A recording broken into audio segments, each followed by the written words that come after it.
जैसा कि आज हम आप लोगों को हिंदी व्याकरण पढ़ाएंगे। हिंदी व्याकरण में हमारा पहला टॉपिक चलेगा वर्णमाला से।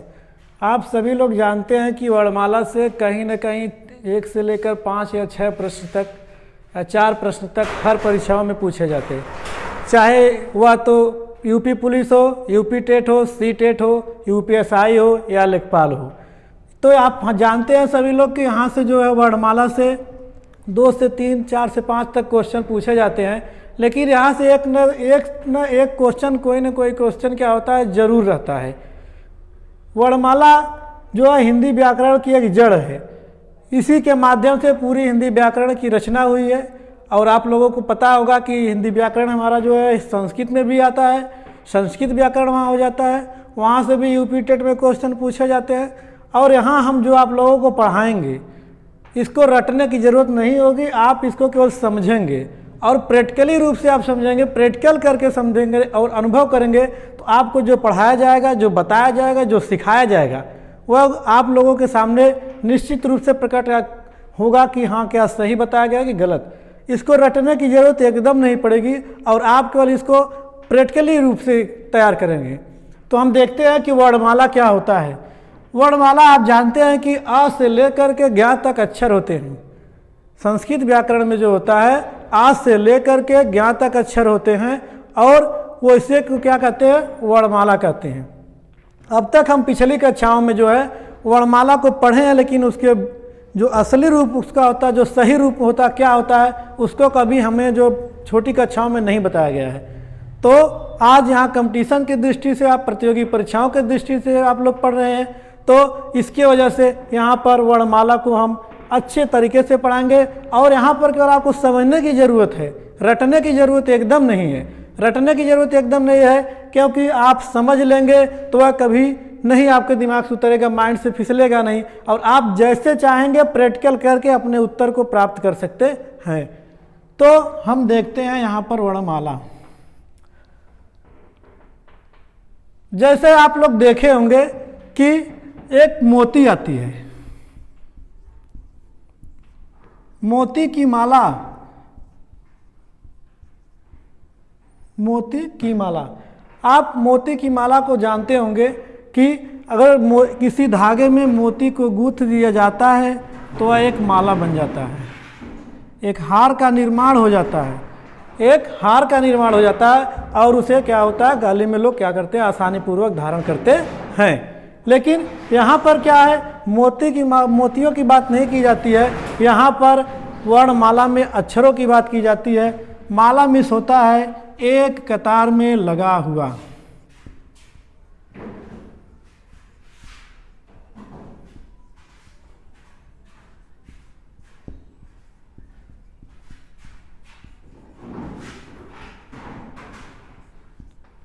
एक कतार में लगा हुआ।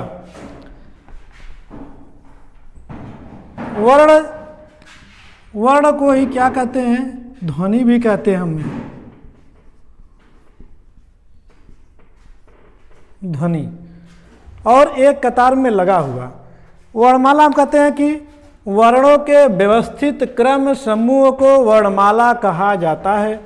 वर्णों के व्यवस्थित क्रम समूह को वर्णमाला कहा जाता है। जैसा कि वर्ण हम एक ध्वनि के माध्यम से जानते हैं, ध्वनि कहेंगे तो भी वर्ण होता है, वर्ण कहेंगे तब भी ध्वनि होता है। लेकिन यहाँ परिवर्तित किया जाता है कि ध्वनि की लिखित रूप को वर्ण कहते हैं। ध्वनि की लिखित रूप को जो है वर्ण कहा जाता है। अब हम इसमें जानते हैं कि वर्ण कितने प्रकार के होते हैं।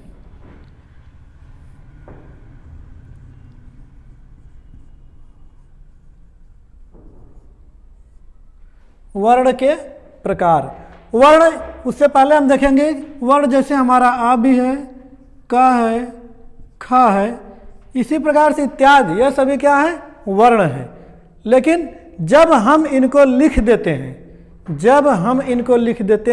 तो ये क्या होते हैं, वर्ण कहे जाते हैं। लेकिन जब तक ये हमारे मुख के अंदर बोलने के लिए हम प्रयास करते हैं वह एक ध्वनि के रूप में निकलता है, और जब तक लिख नहीं जाता है तब तक यह वर्ण नहीं कहलाता है। या क्या कहलाता है, वर्ण नहीं कहलाता है, वह एक ध्वनि ही रहती है। लेकिन जब इसको लिख दिया जाता है तो यह इसका वह ध्वनि जो है एक वर्ण के रूप में परिवर्तित हो जाती है। तो आइए हम देखते हैं यहाँ पर वर्ण के प्रकार। वर्ण कितने प्रकार के होते हैं? आप जानते हैं कि छोटी कक्षाओं में हमें पढ़ाया गया कि वर्ण 2 प्रकार के होते हैं। छोटी कक्षाओं में हम पढ़े हैं और आज भी पढ़ रहे हैं वर्ण के प्रकार ही। उस समय भी वर्ण के 2 प्रकार ही बताए गए थे और इस समय भी वर्ण के 2 प्रकार ही पढ़ाए जाएंगे आपको। यहाँ पर आप देखेंगे कि वर्ण के 2 प्रकार होते हैं, वह हमारे स्वर वर्ण होते हैं। दूसरा हमारा होता है व्यंजन वर्ण।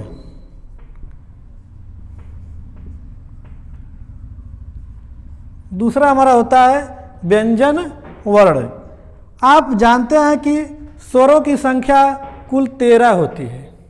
स्वरों की संख्या कुल 13 होती है और आपको पता होगा सभी लोगों को कि आ से लेकर के आ तक हमारे पूरे स्वर माने गए हैं और होते हैं। इसके बाद आता है स्वर वर्ण किसे कहते हैं। इसकी परिभाषा आती है कि स्वर वर्ण किसे कहा जाता है। स्वर वर्ण किसे कहा जाता है? परिभाषाएं इसके अनेक होती हैं, लेकिन हम 2 परिभाषा आपको बताते हैं और रटेंगे नहीं। रटने की जरूरत एकदम नहीं आपको पड़ेगी। आप इसको प्रैक्टिकल करेंगे, प्रैक्टिकल के रूप में देख सकते हैं स्वर की परिभाषा सही है कि गलत है। स्वर एक बार कहा जाता है कि स्वर एक प्रकार से स्वतंत्र वर्ण होते हैं। पहली परिभाषा है। दूसरी परिभाषा क्या है कि स्वर वे स्वतंत्र वर्ण होते हैं जिनके उच्चारण में ना तो किसी स्वर की जरूरत पड़ती है और ना ही किसी व्यंजन वर्ण की जरूरत पड़ती है। अर्थात कहने का मतलब यह है कि हम स्वर को, जितने स्वर वर्ण हैं उनको हम आसानी पूर्वक बोल सकते हैं। लेकिन उससे पीछे जाएंगे, जो व्यंजन वर्ण होते हैं उसमें क्या होता है कि हम बिना स्वर की सहायता लिए व्यंजन वर्ण को नहीं बोल सकते। व्यंजन वर्ण को नहीं बोल सकते हैं। तो स्वर वर्ण होते हैं हमारे कुल 13।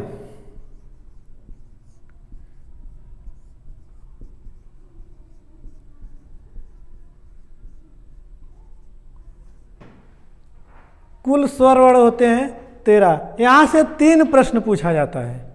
यहाँ से 3 प्रश्न पूछा जाता है और वो तीनों प्रश्न कहीं ना कहीं किसी न किसी परीक्षा में जरूर पूछे गए हैं।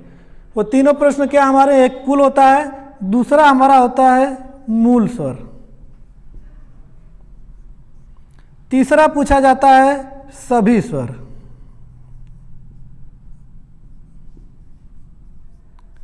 सभी स्वर। तो पूछा जाता है कि मूल स्वरों की संख्या कितनी होती है। मूल स्वरों की संख्या पूछी जाएगी तो आपको बताना होगा 4। और तीसरा प्रश्न है कि सभी स्वरों की संख्या पूछी जाती है तो 11। और आप लोग देखेंगे प्रीवियस ईयर के पेपर उठा करके तो वहाँ पर तीनों प्रश्न किसी न किसी परीक्षा में पूछे गए हैं। जैसा कि आप उठा करके जो है 2018 का यूपी टेट का देखेंगे तो वहाँ पूछा गया है सभी स्वरों की संख्या कितनी है।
हम यहाँ देखते हैं कि हमारे पूरे कुल वो स्वर वर्ण लिखे गए हैं और इन्हीं स्वर वर्णों में से कुछ मूल स्वर होते हैं, कुछ दीर्घ स्वर होते हैं, कुछ ह्रस्व स्वर होते हैं।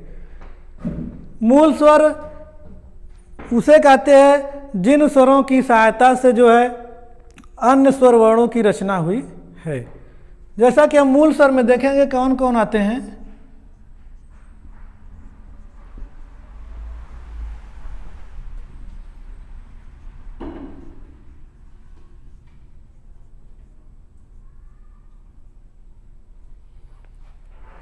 मूल स्वर इन्हें क्यों कहा गया, मूल स्वर इसे क्यों कहा गया, और इन्हीं चारों स्वर वर्णों को ह्रस्व स्वर भी कहा गया है। ह्रस्व में क्या होता है, छोटा होता है। मूल स्वर क्यों कहा गया, क्योंकि इन्हीं के उत्पत्ति से और इन्हीं के द्वारा अन्य स्वर वर्णों की रचना हुई है। अन्य स्वर वर्णों में किसकी रचना हुई है, जो हमारे आते हैं दीर्घ स्वर। आप लोग जानते होंगे कि जो दीर्घ स्वर होता है इन्हीं चार वर्णों के मेल से बने हुए हैं। आपसे प्रश्न पूछा जाएगा कि मूल स्वरों की संख्या कितनी होगी, तो 4। और कभी कभी यह भी पूछा जाता है कौन मूल स्वर वर्ण नहीं है। इसके बाद पूछा जाता है, इनका सही क्रम लगाने के लिए आता है कि पूछा जाता है मूल स्वर वर्णों का सही क्रम है। यह भी प्रश्न पूछा गया है, हरियाणा टेट में पूछा गया है। इसके बाद आता है हमारा कुल स्वर। एक बार पुनः देख लेते हैं। कुल स्वर पूछा जाएगा तो जो यहाँ पर जो दिखाए गए हैं अ से लेकर के अ तक, यह क्या है 13 स्वर वर्ण होते हैं और इन्हीं को कुल स्वर कहा गया है। इसके बाद आता है हमारा सभी स्वर।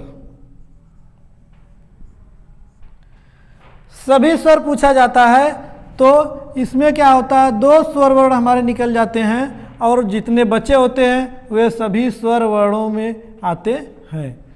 जो यह अनुस्वार जिसे कहते हैं अनुस्वार और इसे कहते हैं विसर्ग, ये 2 वर्ण होते हैं, यहाँ से निकल जाते हैं और जितना बचता है यही हमारे सभी स्वर वर्णों की संख्या इन्हें दी गई है। और प्रश्न भी पूछा जाएगा आपसे कि सभी स्वर वर्णों की संख्या कितनी होती है, तो 11 बताएंगे और यह प्रश्न पूछा भी गया है।